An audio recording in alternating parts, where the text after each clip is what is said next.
to Inclusion, a mini-series by Courageously Kind. Today we are joined by the wonderful Dr. Helen Bittel.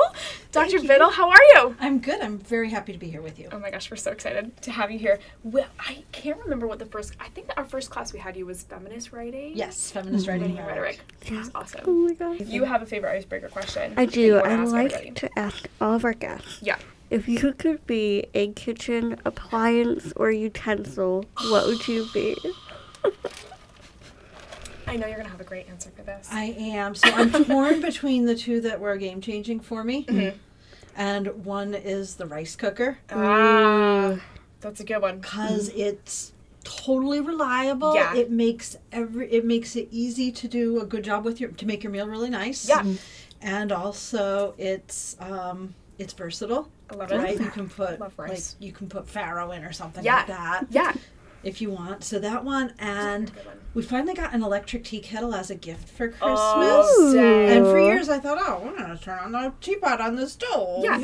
Yeah. But it turns out game changer. Game changer. Love it. Drinking even more tea now. I love it. What's your favorite tea right now? That is so hard to choose. I had I get a tea box every other month in the mail. I love it. And So fun. I got a really nice black chai yesterday. Ooh. And feels like in chai the season. most recent box is very nice. Sounds so good. And then I got there was also a white tea. It was like a bourbon pear ginger white tea Ooh. that was Sounds in like a that fun box. blend. And that was very, very nice too. Yum. Ooh. Oh, I love it. Okay. Oh, I love it.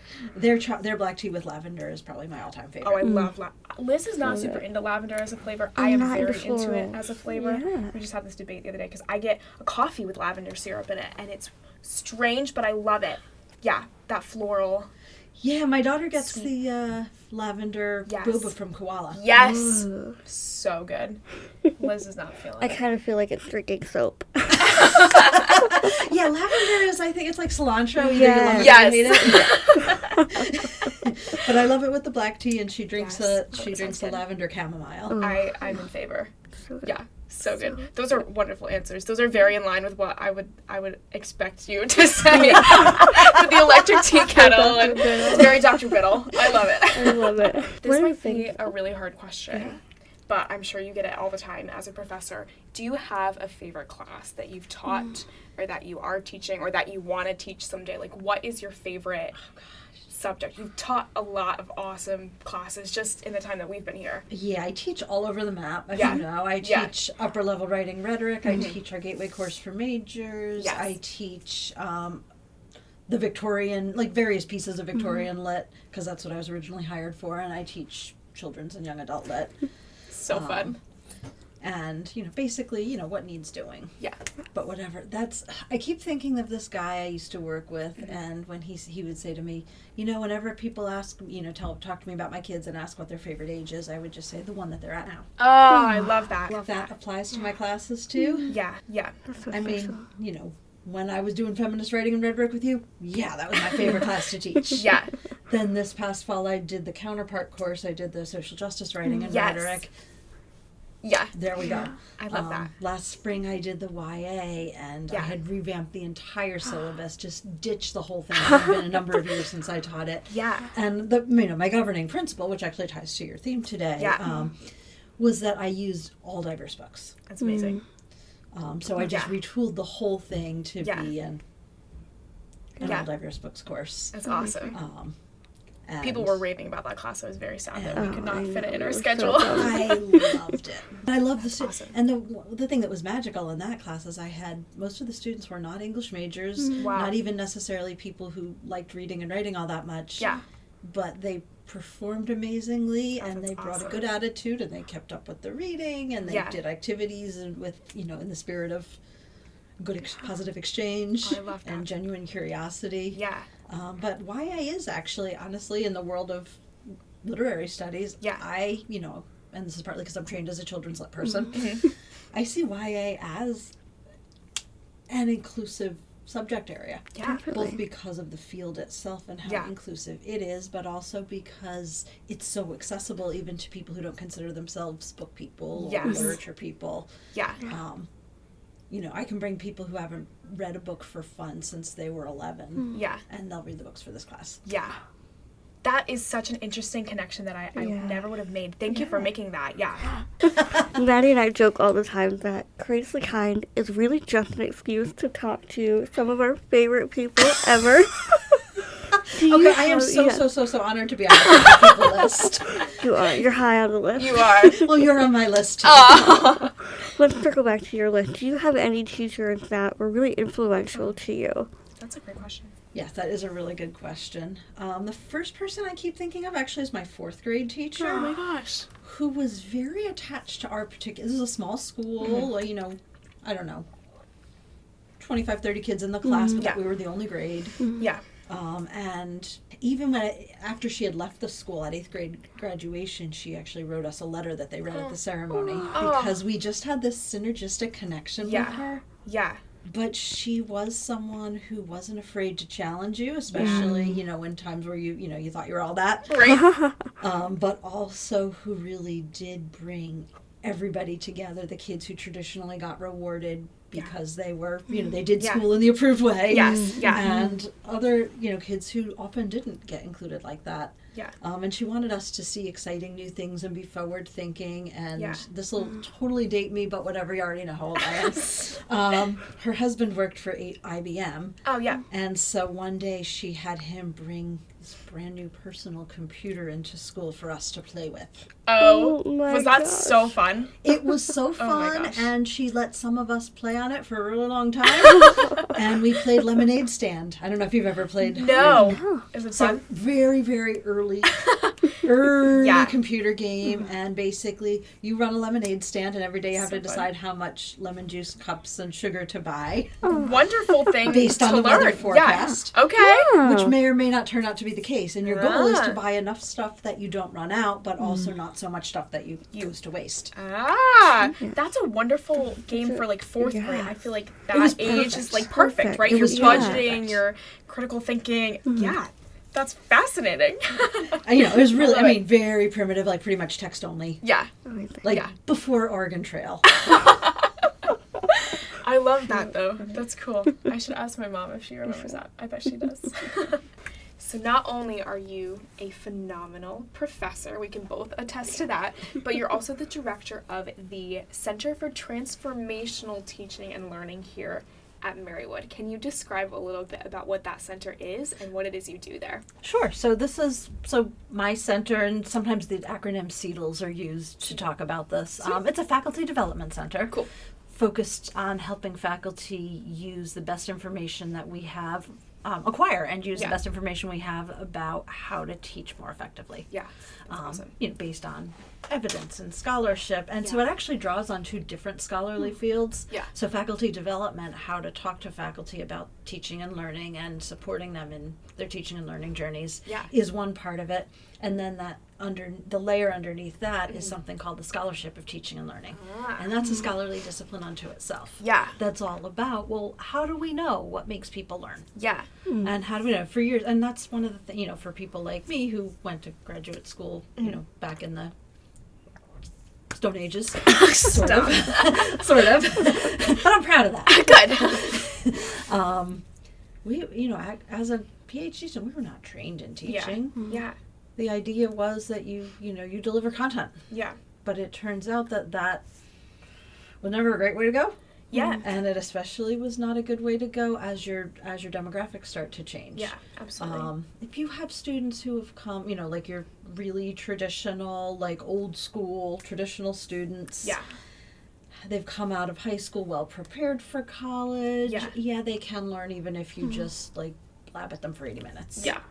It's not fun, but It's not fun, but you can. Yeah. Or they can at least perform well on the tests. Right. But it turns out that the more you broaden educational access, which you do want to do, that's the whole goal, of right? college education. Yeah. Is that you do need to be more attentive to making sure that all students have an equal opportunity to perform and to learn. Yeah. And that requires a lot more intentionality and strategy and design. And some of it is how you actually deliver the course when you're in the classroom with the students, but some of it is in how you plan the course. Yeah. How you develop your course documents. Yeah. How you develop your bright space. What Yeah. activities you plan. How you have students interact with each other. Yeah. There's a whole list of things. Yeah. But so higher ed is a, it's a battleground in some ways because most of us weren't trained in this, in the teaching part of it. And so my work can be delicate sometimes because on the one hand, we know all sorts of things that are almost certain to help people reach their students more effectively and help in ways that their students retain and process and synthesize and all that stuff. Yeah. And that's great. But also, you can't go up to an experienced professional and be like, oh, hey, you're doing this wrong. You're doing this wrong, do something else. Yeah. Do something else. Yeah. What do you mean the way I've always done it is wrong? I've done it this way for 30 years. Yeah. You can't do that. And so some of my work is that delicate work of bolstering people's confidence in order to take, and also it's a risky thing. Yeah. Right? If you're Absolutely. changing what you do, and change doesn't come easily for a reason. Change makes us, the status quo often makes us feel secure. Yeah.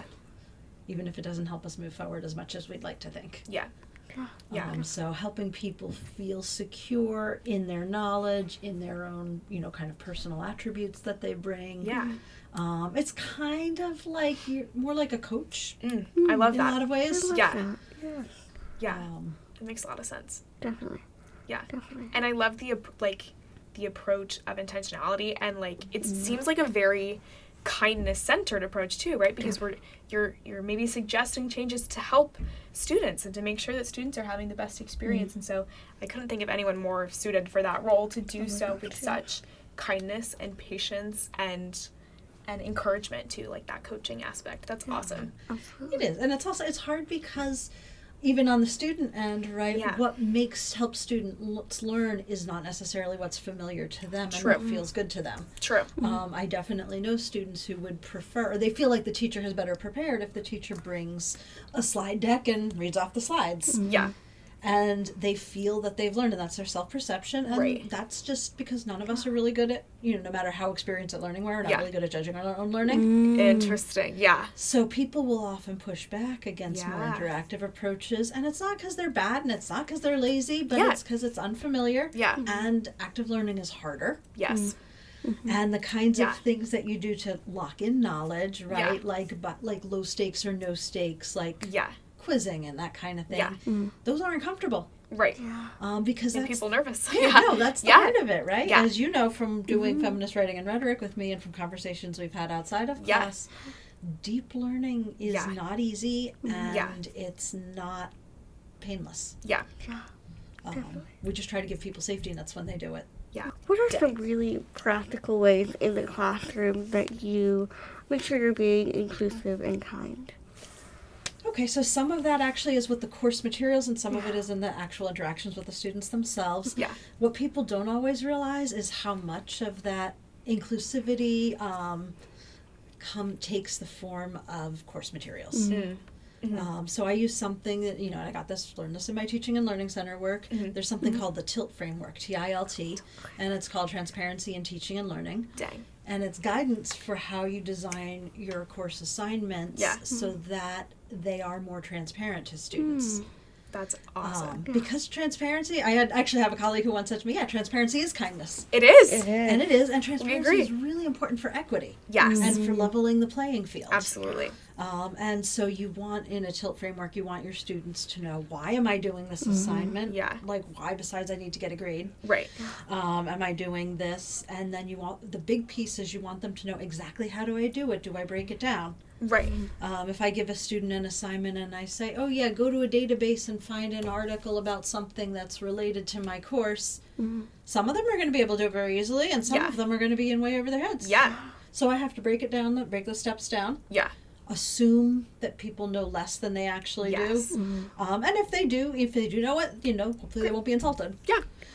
And then ideally, and I'm not here yet with my classes, I'd like to be, but 24 hours in a day. Absolutely. Like boundaries, all that. Absolutely. Best case scenario. So you definitely, and I do this, as you know, I give a rubric so that students know what they'll be graded on exactly. Yes. That's very helpful. And then also the best case scenario would be to give them annotated examples that show, here's a good example of how someone completed this assignment in the past, and the annotations tell you what makes it good.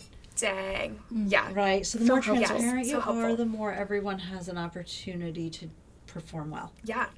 And so for me, that is inclusion starts there. Yes. And inclusion also starts actually with the course syllabus. Yeah. What kind of language do you use? Do you use scolding? I mean, there's actually Yes. research on this. Yeah. Right? Scolding language, thou shalt not eat food in class. Really? Yeah. But also it doesn't make students feel empowered as learners. Right. What can I make, when I give a student a course syllabus, especially if it's a course that might be intimidating to them, and it often is because I teach a lot of non-majors in Right. an area that they may have dreaded. Yeah. It is just the way it is. Yeah. And that's fine. Yeah. I'm happy to meet them there. Yeah. But my syllabus language should Yeah. reflect things like,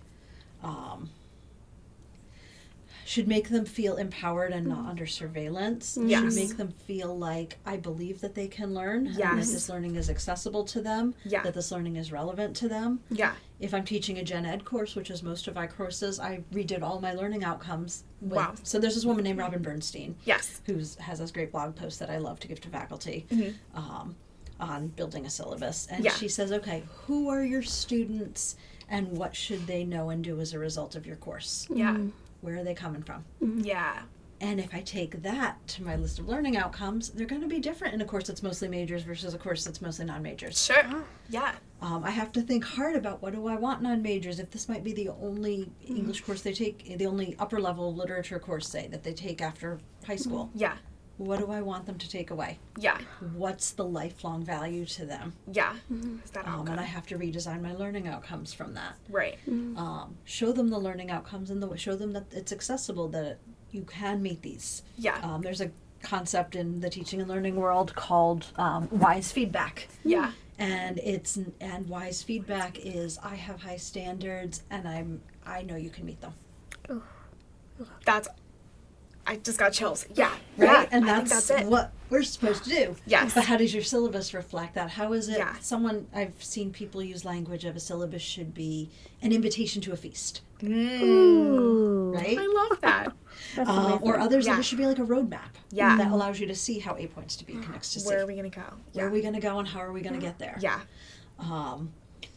Another thing that students often tell me on that end that I can't tell you how many students say that they really like it, even though ironically a lot of them don't use it. Yeah. Is I give, as you know, I give everyone a free mental health day and I give Yes. everybody a free 48-hour extension. Yeah. Most people never use the extension. Really? They just feel good they have it. They just, yeah. They just feel safer. Yeah. Yeah. And people It can't makes take, all the difference. Yeah, people can't take risks if they don't feel relatively safe. I think that goes back to what you were saying about empowerment and just making sure that students really feel like safe enough to take a risk and like it is a safe space for them to be who they are and to maybe speak in class when they wouldn't normally speak in class or participate in an activity that might make them feel a little bit uncomfortable. It is, and I think the other piece that's hard and can be hard for a lot of faculty, especially because we do often have people who are brand new to teaching. You need to feel a certain level of safety yourself before you can extend that to others. That's a really good point. When I first started teaching, I always gravitated towards the students who were like me, and they loved language and literature and writing. They're doing their thing. They're doing their thing. Yeah. And it really took a lot of maturation on my part, but also maturation that included growing confidence. And kind of an understanding of myself as a teacher, who I am and that identity, in order to start shifting my attention towards the people who are struggling more, who feel over their heads in an English class. I often tell students who are doing sec ed, one of the best things I did when I was a new teacher, I don't know if you know this, but I have zero rhythm, and I'm so uncoordinated. I love it. Probably the best. But when I was, my first semester of teaching, I lived down the street from this fun, cozy, women-only gym. Oh, fun. And they had these classes in something called NIA, and it was sort of like a blend of aerobics and body-mind things and fun. Forget what else, kind of a dancey kind of thing. Yeah. And I took it faithfully because I love the community. It was an intergenerational community, that's like awesome. equal numbers of 20s, 30s, 40s, 50s retirees. Yeah. But also because it forced me to practice something that I sucked at. Dang. And it was the best thing I could have done. Yeah. And I didn't, it wasn't my intention at the time. I just Right. stumbled on it and I was like, okay, this gym is right down the street and they have a special. Perfect. And I like the community. Yeah. But eventually what I realized in retrospect was that being forced to do something that doesn't come naturally to me was the best thing I could have done as a new full-time teacher. Yeah. Yeah. Oh, I love that. I love that. That's a good takeaway, is to like, So good. yeah. Try Step outside something that. new too. Yeah. And don't be afraid to stink at it. Yeah. Yeah. But you I have to need have a that certain amount reminder. of confidence in your life before you can Yeah. delve into things and not be afraid to stink at them. That's a really good, I think that's something I learned in college and I'm still working on too, is yeah, being able to take those risks and do things even if I suck at them, just for the sake of, like you said, building that confidence and feeling that empowerment in yourself, for sure. Definitely. You know, I think Maddie and I are both witnesses to how this style of teaching is so beneficial. Absolutely. Definitely.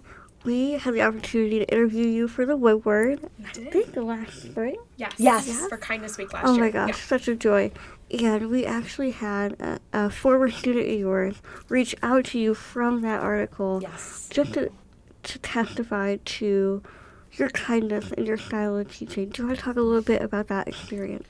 Yes, and I thank you for giving me that interview because it was such a joy to be reconnected with that student and to realize, oh my gosh, 20 some years later. Yeah. It comes back around. Yeah. Definitely. Yeah, so I was in my first teaching job. My first full-time teaching job was I was a visiting professor at Oswego State, and my beginning of my second year, 9/11 hit. Yeah. And so I'm a relatively new teacher. We are in New York State, so we have a lot of students from Long Island, Yeah. especially in New York City and other downstate counties, Yeah. who were very closely affected. Yeah. Um, Can't even imagine. sometimes I can't even, it feels surreal to me today. Yeah. You know, and so obviously we killed classes for a couple days because what we're going to do. What are you going to do? Yeah. And when we came back, it Yeah. was, I wanted to have conversations with people about, so how do we come back? Right. The students are not going to be okay. Right. And I did not get satisfying answers. It's really frustrating. I was like, but how do we do what Yeah. we're going to have to do something different. Yeah. And I heard, well, we teach the content, that's what we're paid to do. Okay, you can teach the content till you can present the content all day long. Yeah. But if people aren't mentally in that space with you, they're not learning. Right. I didn't have the language for that then. Right. Or the confidence. Yeah. But I knew that. Yeah. And someone said, well, during Kent State, we had teach-ins. And I'm like, okay, but that's... But is that really what the students need? This is a particular kind of trauma Right. hitting in this particular place. And it's, in a way that is... Right. That hits everyone, but that particularly hits this community. Right. Yeah. I'm going to figure this out on my own. Yeah. And, we had internet in our offices, but it was kind of limited. Yeah. And I had a computer. They gave me a computer. It was so old that when I had a problem, I called the help desk, and they no longer had the manual for it. Oh, God. So Technology. resources. Yeah, literally. The scholarship of teaching and learning was not as ubiquitous as it is now. Yeah. And well developed. So I just had to go on instinct. And the first thing I did is I started each class with private writing. And I said, okay, here's a little piece of paper. Yeah. I'm going to give you 5 minutes on a timer. Write whatever you need to write to get it out of your head. The thoughts that are spiraling around in your head, put them on the page so that you can focus. Yeah. And I said, and if you want to just keep it or throw it out, that's fine. And if you want to turn it into me, that's fine. Yeah. Signed, unsigned, whatever. Yeah. And I did have a number of students who came to me, and some of them gave me it because they wanted someone to witness or share their journey. Yeah. Some of them just came to, that became an invitation to come talk to me about how they're feeling at the moment. Yeah. Knowing that I'm not a mental health provider. Right. Right. I'm just a But listening someone ear. to there. Yeah. To I'm listen. present. Yeah. Yeah. Yeah. And, And there to support them. yes, Yeah. exactly. And, I feel strongly about, what, both in secular and religious context, my Yeah. ministry of presence. Yes. Oh. And that's what the That's moment calls for. incredible. Right? Ministry of presence. So I did that. I did a couple of activities, like I did the Sadako's Crane book in the children's lit class. It's the one about the girl who makes 1,000 cranes in Japan after World War I, Yes. World War II. Yeah. I tried talking a little bit about, some in Victorian class about some of what Victorian thinkers had to say to people struggling with feeling like their world was being ripped apart. Yeah. And then I also had students just say, that they loved that in some ways the reading, because it was not, okay, now we're going to pick up with chapter 3. Right. That the books actually, in the 19th century British novel course in particular, became kind of a lifeline for them. That's so powerful. It is really nice to read Jane Austen when the world's falling apart. Yes. And you know what? Soldiers in, not foxholes, what are they called? In the trenches yes. in World War I. They read a lot of Jane Austen for that very reason. Yeah. And I actually was able to share that with them. Wow. But we read Austen and Eliot and Jane Eyre. And being able to escape into these books brought the students together because they had a shared experience that was not just what was happening around them. Right. And it beautiful. gave them a space away from the world to process. Yeah. And I think to connect with people from other times who have struggled with things that feel like it's never going to be okay. Yes. Yeah. Because pretty much every Victorian We novel, all of course, feel has it. something Right. like Of course. Of course. And we all feel that way sometimes, right? Like the world is ending and it's terrible. Yeah. Yeah. Oh, that's really beautiful. Yeah. Yeah. I can't imagine the impact that made on your students.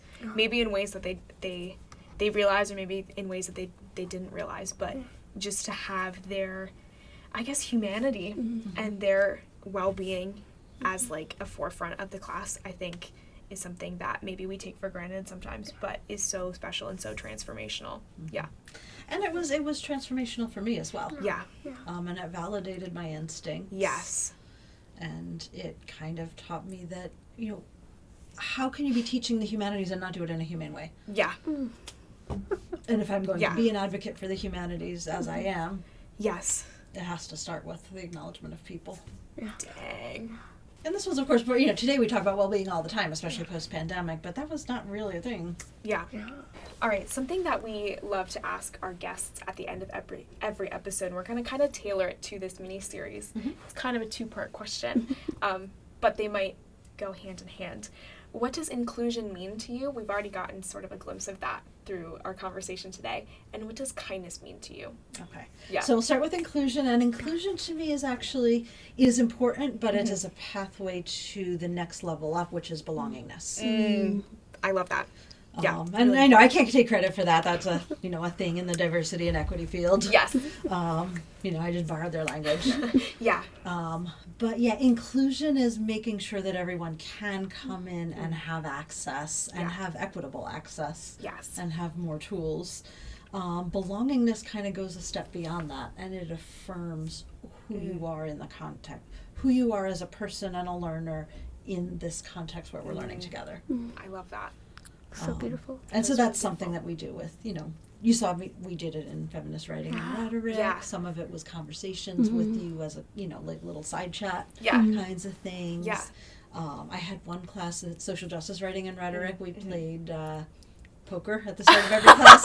Like not true poker. I dealt out random cards and I divided them into teams and they'd form the best hand. That's so fun. Oh my gosh. That's amazing. I've had classes where I do like an icebreaker, go around the room kind of question. We could check in. And that's just or do all my classes have a digital. Yes. Has a Bright Space platform. Yeah. Social check-in. Yes. That's the start of it. That's like the surface level, but you need to build the foundation before you can go further. Yeah. And go deeper. Absolutely. But ideally, what you want to aim for is everybody in the room feels like they not only have the right to be there, but have something to contribute in that space. Yeah. Yeah. And that what they're doing in that space connects them to the other people there. Yes. It's so important. Building that community for sure. And then what does kindness specifically mean to you? I usually think of kindness in terms of empathy. Being aware of the needs of others and responsive to those needs. Yeah. Yeah. And also trying to extend grace and see that as just to strive to make that a way of being. Yeah. which is hard. I don't do it all the time. So hard. I struggle so much. We do too, for sure. It's not easy. It's really not easy. Yeah. But to me, that is sort of where kindness leads, or what kindness helps us achieve. Yeah. Is a way of being that extends grace and says, okay, what if we assume everyone's doing the best they can? I love And that. then meeting them where they're at and doing what we can to support them where they're at. Yeah. Yeah. Oh, beautiful. Dr. Bittel, this was awesome. It was so awesome. I'm so glad that you asked me. Oh my gosh, we were just saying you've been on our list since we had you in class last year, and we just haven't had the time to make it work. But I'm so glad we had this time today. I am so had glad this chat. too. Yeah, thank you so No, much. it is. I've loved all my work with you. And Liz, I'll never forget when Sister Margaret died and you interviewed me, and it was just being able to share her with you was so. It was the thing that I needed to do at the moment. It's such an honor. Yeah. Yeah. We got a little nod from Sister Margaret. We did. This past week, we gave a presentation at Our Lady of Peace for Lent about kindness. And Liz's godmother is actually a sister there. Oh, wow. And she was good friends with Sister Margaret, and she shared it's like a little dish from Africa that was Sister Margaret's. She shared it with us. And so we have it in our house. I'll take a picture and we'll send it to you. But that's so funny that you bring her up, and that just happened this week too. It was Oh my gosh, I'm so She's happy everywhere. for you that you had that very connection. It's such a joy. Yeah. It's such a gift. Yeah. Yeah, definitely. That is, and I'm glad that you have the story behind it. You had the story behind it so that you were able to. It's very special. Yeah. Yeah. No, I'll never forget watching that video with you Oh my gosh, yeah. of her telling the story of such a joy. Teresa Maxis. Yes. How amazing that, I felt like, she was telling the story of this remarkable woman, and here we are, you were telling the story about this remarkable woman, and now we were telling the story about a remarkable woman. Yes. You guys are amazing. Cyclical. You're You guys are amazing. unfailingly kind. Oh, we do our best. Hi. We really do. Me too. Yeah, No, and I could see how having a partner in crime in that sense does make it helps you. absolutely. Like when I'm trying to do something that's hard, but I know it's the right thing. It's Yeah. so much easier if I'm Yeah. doing it with someone else Yes. who's driven by the same values. And, Yeah. Absolutely. and that's another reason I'm just grateful to have you in my circle. We're We're grateful to have you.